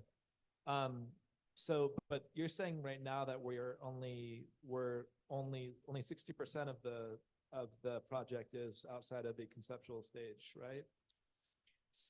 With the membrane bioreactor, we're in 60% design, but we also have a contract manager at risk who's gone out and taken the 60% design equipment list and gotten quotes. So they have actual numbers of we need this pump costs this much. So it's a further refinement than a typical capital improvement project because we have a construction manager also working on the other end. We have two entities refining the cost. Okay, so that 60% was specifically for the membrane bioreactor. Correct. Okay, I misread that. I'm sorry. Okay, another question I have is, I know the last meeting I watched on the water was, I think it was in January, and I think it was Councilmember McReynolds was really emphatic about coming back with rates that were the estimates weren't capitalizing interest. And I was kind of surprised to see this presentation last week where the rates weren't prepared after, I think, what, like four and a half months. So I was just curious this is a pretty significant change, and I'm just wondering what the delay was with that. Well, thank you. The rates, when we set a rate, it's done through a study. So we take cost of service for everything within water and with the maintenance of the sewer pipes, the capital improvement projects, not just these projects, salaries, personnel, benefits, everything goes into the formulation of the rate. So we did a rate study in 2021. We set the rates for 5 years. It was 6% on water, 7%, or was it backwards? Like it was 6 and 7% water, wastewater. Those are set. We're entering year 4. And we can't provide a full rate without doing that full comprehensive evaluation as well. So that the previous chart is just taking the snapshot of the increases we've just seen and putting that to the water bill and the wastewater bill. We don't know, we have other inputs that we need to provide. So the financial consultant and our rate consultant, the financial consultant was there. He was online on last Tuesday night with the city council and he heard the council comments. And so we're trying to see if we can refine and give a fuller information, but we will have to go into a full rate study to let you know what the rates are going to be. And it's the 218 process where we go through, we notice, we workshop, and there's a comment period, there's a period to contest, and then we go through the council process. Okay. Thank you. And then my last question, I've been hearing a lot of information. I don't know how accurate it is, but some people say that we have an option, a much cheaper option to send money out to the east side, and that possibly United Water could do an objective analysis of that and find a much more cost-effective. Is this still on? Fine. Yeah. Sorry. Cost-effective manner where we're not having to spend all this money infrastructure for the advanced WaterPure. Additionally, there's rumors that we haven't actually seriously consulted with Oxnard about their water processing plan and a power sharing agreement, and that there's not any like explicit written directions on whether or not they would agree to meet with us. So this is outside of my wheelhouse, obviously, but as somebody, especially a resident on the west side, where we practically know what $100 or $150 or a $200 water increase would do to a lot of the residents on our side. I want to know it. I haven't been able to discover like the explicit evidence that demonstrates that we have done our due diligence to find the most affordable option. And I just wanted a bit of an explanation on that. Thank you. And this is why I'm here this evening, and I really want to, bring it to you. This process has been going on for decades, and that when you deal with a multi-generational project such as this, those details get lost. And the initial studies they did, I can list off the recycled water market study. So we looked at where could we put this water now as it's treated today, recycled irrigation quality water. There's a lot of constituents that don't make it optimal for certain farming.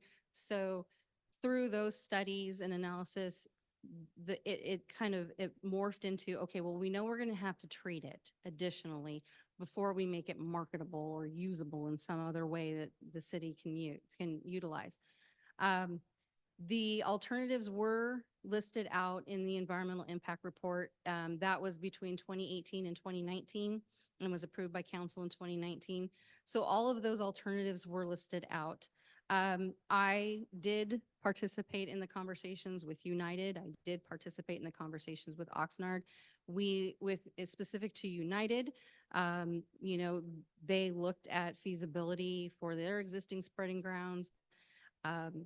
There's a lot of restrictions on how you can spread and where it's going to go once it goes into the water. And then on the Oxnard alternative,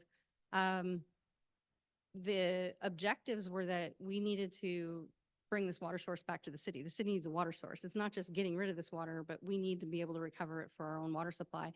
And Oxnard had no build out. We would need to still build at their facility. And then they have no way to get the water back to us without doing groundwater exchanges, which, as I talked about, the adjudication process makes it extremely difficult. And the consent decree above all of this and the NPDES permit have timelines attached to meeting compliance. And Oxnard couldn't, there weren't guarantees working with other agencies, but we could be in control of the timeline. Now, pandemic and cost increases have kind of notched on that as well, but all of those were evaluated with our consultants and using our certified engineers and hydrogeologists, and they were not viable for the city of Ventura. This suite of projects fit the best and was the most economical. I know it seems hard to say over $600 million was economical, but it is compared to the other alternatives. So that's there. It's a long history, and along the way we've lost some people. We've hired new people, and interest weans and wanes. They think, oh, it's happening, and then nothing happens for a long time. And now the construction's beginning, interest gears up, and there's people forget that was already looked at, and it was. But the city is on the right path. The federal government is backing it with loans. There's agencies like the Bureau of Rec that are backing it with grants.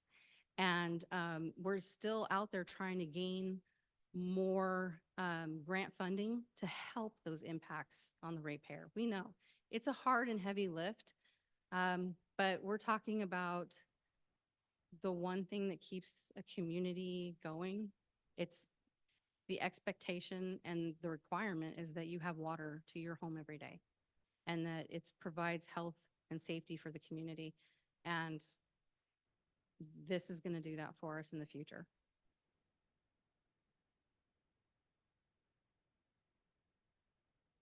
Thank you.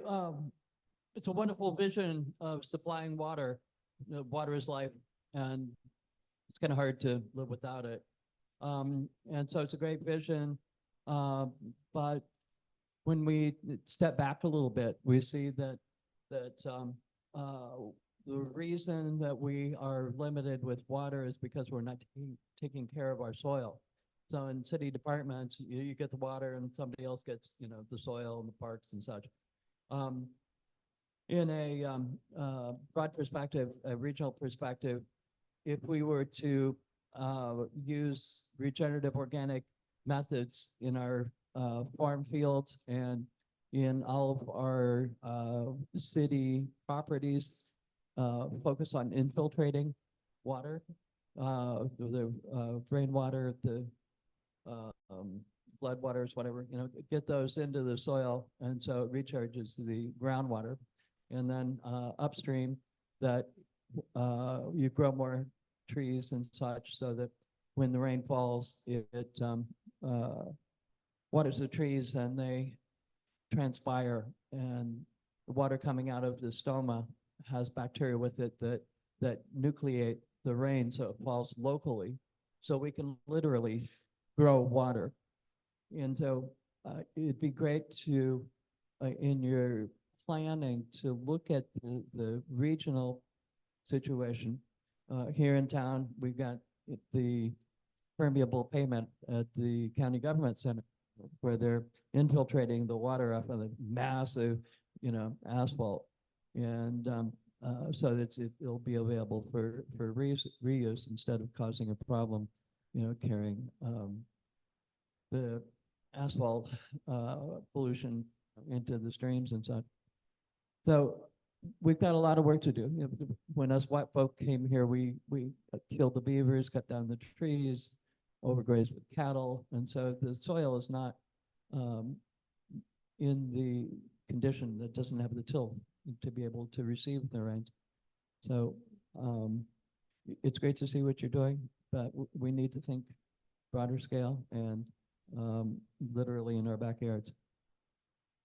And just to give an appreciation for that, the citizens of Ventura have done an exceptional job in the call to conservation.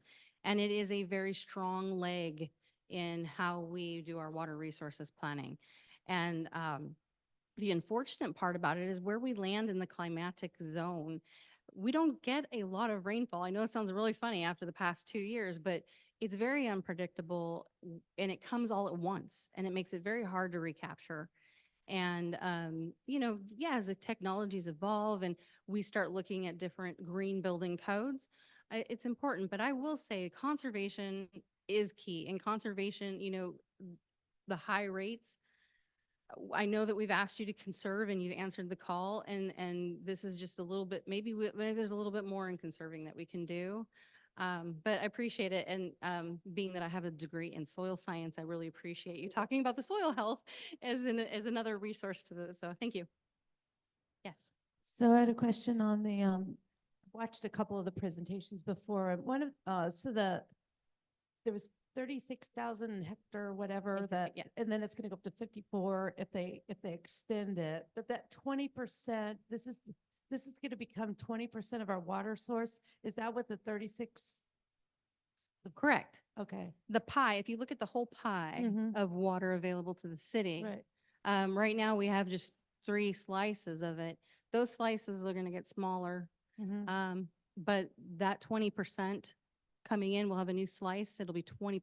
That will be the first, like, as soon as it's up and running, we're going to be at 20%. No, that doesn't, it's not the 54,000. It's not a projection for later. It's for the first. It's between the total build out, the 54 phase B, that'll be 20%.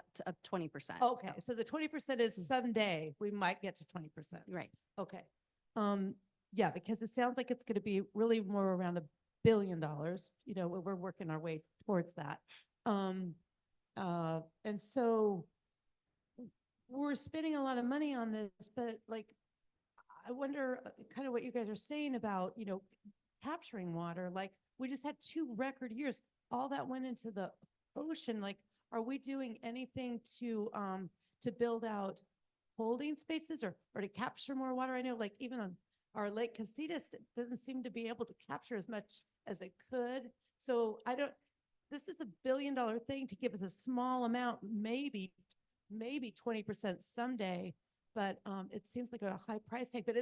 So what I'm trying to do is wrap my head around, well, this is how we're going to comply with federal regulations of how we're dealing with our wastewater. That's kind of more the thing than it is getting water. Like what getting water from it's kind of a benefit in a way. But You there know- could be other ways to deal with our wastewater, right? Not in this area. We don't have the demand. Agriculture is going to continue to use their groundwater. And we knew we had to treat it anyway in order to make it usable by agriculture. We don't have, again, it's sort of this geological situation that Ventura is in. We are very tight between hillsides and the ocean. Yeah, it's just that there's all those fields right there next to the processing plant. Like there's a bunch of place where water could sit and be purified. Well, Isn't there? Not underneath. So all that geology has been modeled and the hydrogeologists have mapped out where this is feasible and where it's not. So it does, yeah, you go, oh my gosh, could we just not spread this out here? But there's rules and regulations on that. And it's going to cost us money to spread it out with greater losses. And if it's going to go in there, it may not come back to us. It may not come to Ventura. So the investment for Ventura, this was the most optimal on return of investment. And how long have you been part of this project? I came here in 2014 and I was the wastewater utility manager, and we had just started phase 3 in the estuary. And we were having talks about potable reuse, and we ran a demonstration facility to just make sure that this treatment process was going to purify the water. And it did. And we have enough data to show that it's going to make it better than drinking water standards. And then through my career, I moved up as assistant general manager of operations and coming into the water side as well. And I have been the general manager for 2 years next week. So does it make sense to you, even though it's so expensive? Does it seem like it makes sense? I will, you know what, as your general manager, my responsibility is to make sure that the citizens have water supply and meet regulation. That's your health and safety is my top priority. The certifications adhere me to that. And I have worked around the country in different water supply scenarios. And I have, when I came to Ventura and they said, we think we can do this. And as the analysis showed, it was optimal. It's a blessing. It's almost too good to be true for a general manager, because we were 2 years ago, we were looking at Lake Casitas and having to go into a stage 3 and having to cut back on what you were using in the home. And I was very nervous, but knowing this project was there, I was confident we were going to get through it.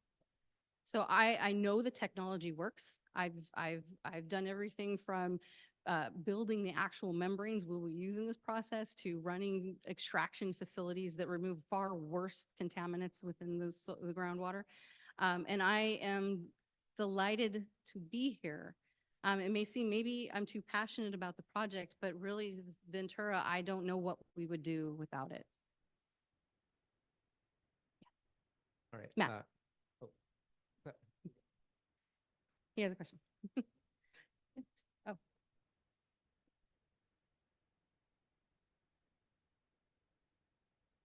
Oh.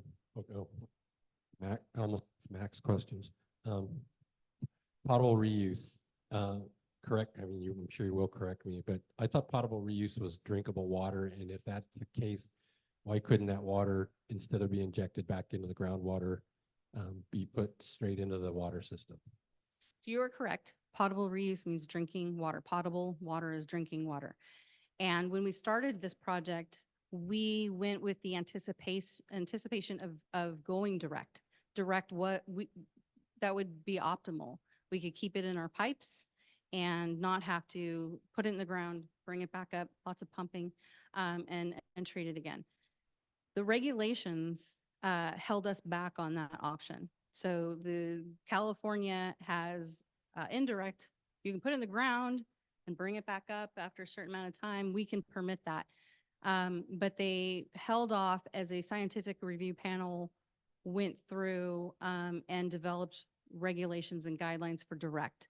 So those were actually only adopted in 2023, and they put far more stringent requirements on it than we had been told before, which now switches the cost, and indirect makes it more cost efficient than going to direct at this time. There are plans that if after more direct facilities come online and the state feels more comfortable with the technology in place and those regulations kind of roll back a little, or the technology gets better, we can adjust and go direct, and if it's a cost savings. Okay, so this plant can be changed in the future It to can. direct. And then the other one, WIFIA, just, we've all heard that, but can you, and we get into our acronyms, we all get caught in it. Can you explain So- what WIFIA means and what it is? It's the water infrastructure and because it's just WIFIA, but it's the Water Infrastructure Financial Act. So, and it's the federal program that allows low interest loans to pay for water infrastructure. Okay, so the $100 million odd that we got are a low interest loan from the federal government. Correct. Okay, thanks.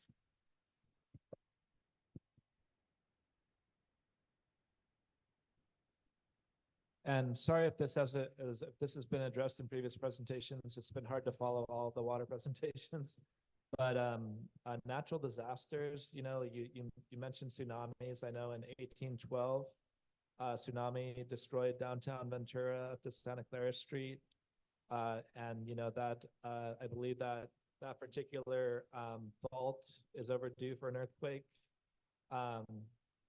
I know, if we look at the storm in the 60s that destroyed the Pierpont Pier, and, we're now getting 100-year storms more frequently than the past, is there a chance that a 100-year storm or a tsunami can destroy this infrastructure? Is that a risk at all? I mean, I'm just curious.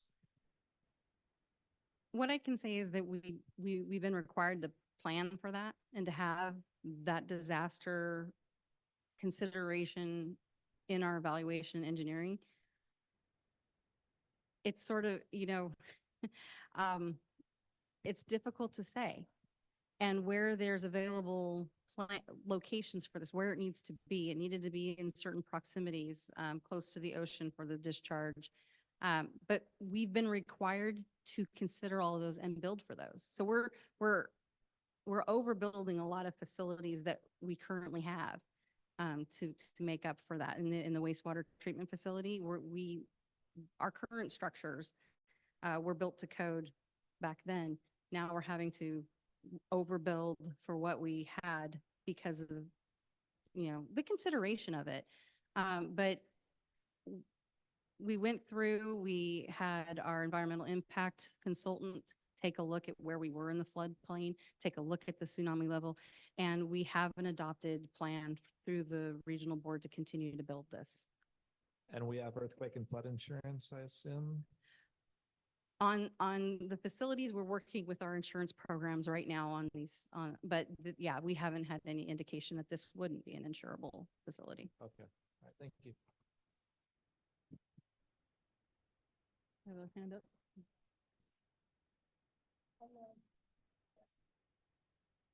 On Zoom, go ahead. You should be able to unmute yourself, Leslie.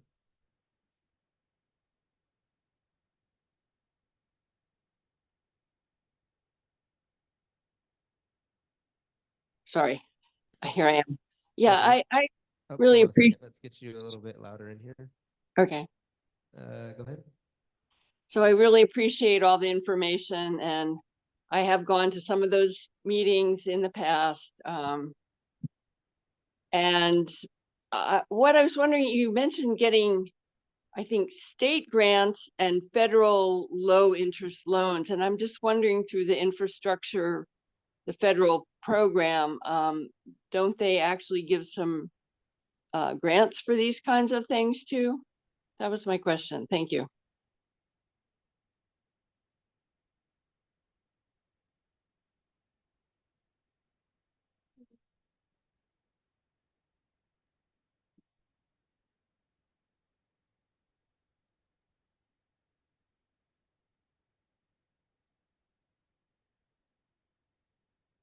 Try again, please. Do you want me to try again? Yes, ma'am. We had some tech difficulties, but you're good to go now. Thank you. Okay, thank you. Well, I appreciated the presentation. And my question is, in regard to grants, it sounded like they were from the state possibly, and the federal funds were low interest loans. And I'm just wondering through the Federal Infrastructure Spending Act, do they not have actual grants available for something that's important as this? Thank you. And, okay, thank you. Thank you for the opportunity to clarify. Is it work? Is it on? Am I on? Am I on? Okay, there we go. Okay, so there are grant opportunities both at the federal and state level. We have received from the Bureau of Reclamation grants. That's the federal program. We've received about over $30 million in grants, 18, and we have applications in for more. At the state level, there's the state revolving fund. They also have a loan program and a grant program. We've applied for that. We do know that the economic climate in California is quite constrained, and some of the grant funding that had been promised very shortly ago is now being rolled back. But we are looking at, with the Bureau of Reclamation, we have applied for a large scale grant. We qualify for that now, so we took the opportunity to make sure that we put our name in the hat for that. And we're waiting to hear back from them at any time. We have submitted all of the information they need. They're reviewing it. We have had a very successful relationship with the Bureau. The Secretary of Interior came and visited and supported the project. So we are hoping to hear that there's additional grant money available to us very shortly. Great, thank you. How about private foundations? Do they ever help with something like this? We haven't had much opportunity to look into private partnerships. There are some restrictions about what the city can do as a local government, and what is available out there for utilities. So we haven't explored that at an in-depth level, but we do have financial advisors that we consult with. And if they were to find an opportunity for us, we would know.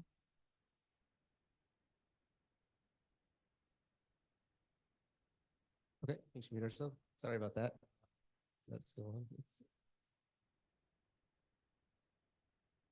Sorry, sometimes the discrepancy between the Zoom volume coming in versus just our regular mics have to be balanced out a bit. I just have a few questions I was jotting down to see if I can piecemeal this a bit. So the consent decree, is this, I think earlier you were mentioning the membrane. I don't know if you're saying that for 289 million for the membrane, in addition to the Ventura WaterPure 359, and that together, or just the membrane itself would meet the decree? You said minimum earlier, so I was wondering what was the minimum you meant there, and what is the minimum for the consent decree? I guess going at the root of it, if that makes sense. I'm gonna start with what the consent decree says. And the consent decree says we need to get out of the estuary. Our discharge needs to get out of the estuary. It needs to have a minimum of 50% of that water coming out go to a reuse function. It says that any remaining water that goes into the estuary needs to meet a nitrate limit of less than 4 milligrams per liter. So the projects, if we go through the list, the ocean outfall helps us meet getting out of the estuary. The membrane bioreactor helps us to meet the 4 milligram per liter discharge requirement for the additional discharge that needs to stay in the estuary. And that additional volume that needs to stay in the estuary goes through a monitoring process, and it's a compromise with a scientific review panel in all of our resource agencies that were up there before. So we're going to do monitoring on how much volume we remove from that estuary to make sure that there aren't significant environmental impacts to moving it out quickly. So the MBR will meet 4 milligrams per liter. The MBR will also enhance the source water for the advanced purification facility that's getting us that reuse benefit. So the advanced purification facility gets us the reuse benefit. Got it. Okay.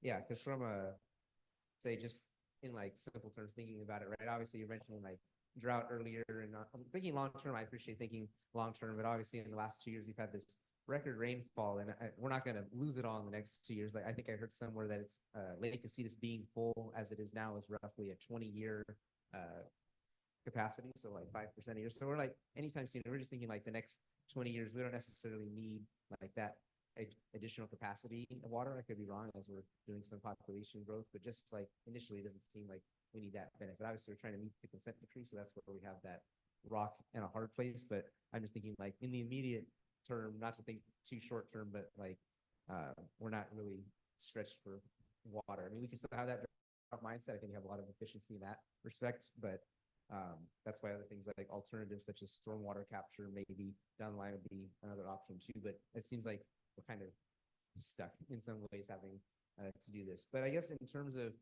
if we do have to pay for this at 650 million, $1 billion, whatever it ends up being, and I can appreciate all the grants that you're going after. One of the charts that you were showing in just the next decade, the increase that the ratepayer would have to have, is there a way that maybe that can be done over a longer horizon, or what type of alternative financing may we have that would be able to sort of not be this shock to our community, I guess, if we're trying to look at all options. So we have to pay this large sum, but maybe over a longer horizon, I guess, if that makes sense. And Mark, that is the work we're doing right now. And that's why we couldn't just come, we have been working on it since the council had asked us to, and prior to that, just as we got costs in. And that is it's not an easy analysis to try to figure out, because you have so many factors feeding into it. When is the project going to come online? When is this material going to arrive? These are multi-year projects. We're in 60% design of the MBR. It's going to take us another few years to build it and actually be completed, along with the advanced purification facility and getting the pipelines in and the wells. So it is spread out over time. The major impacts to those couple shock years may be, and then we're trying to figure out how much we can lower that pinch point and spread it out. So we're doing that right now. Going back to the comment about, do we need it right now? It just rained, and we had 2 years of good rain. And in water resources planning, it has to be worst case scenario. We have to, and we have, before those 2 years of rain, we have 12 years of severe drought. And we have data that shows it can get this bad. We also have law and regulation and adjudication that's constraining our sources. And as a resource management planner, you need to look at, well, you have these sources, but what happens if there's an earthquake and the pipeline goes down and all of a sudden we can't get water over to this side of the town, or it's contaminated. There's a huge algae bloom in Casitas that has now made it unusable for a certain period of time. We can rely on those other sources. So it's not just about building one source of the sustainable water. It's about augmenting the total, building more legs to the table, if you will. And we still have a lot of growth to do in the city. We know that we hear a lot of pressure about housing, and we're going through the GPAC. We're planning not knowing what that build out of the city is going to be and what that demand is. So our planning is at worst case drought scenario. And then we can take a look at like, okay, well, maybe this water supply can come online and we can utilize it more. But right now we're kind of constrained by what other factors are telling us we can use the sources in. Thank you so much. Anyone have any other questions? All right. Thank you very much for that. Well, I thank you very much. And my information is somewhere, it was on the QR code. And Linda is the program director. She wishes she could be here this evening. And she's really more the numbers person than I am. I just am making sure you get that water. Thank you.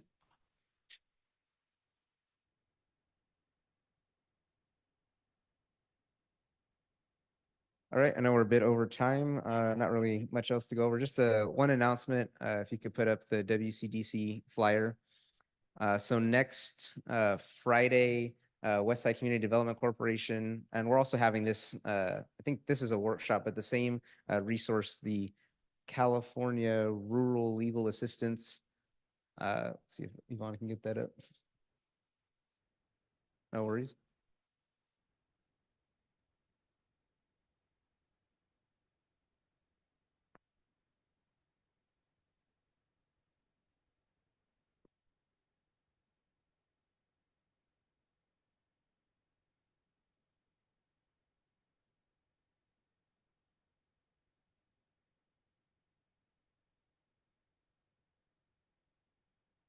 Oop. No.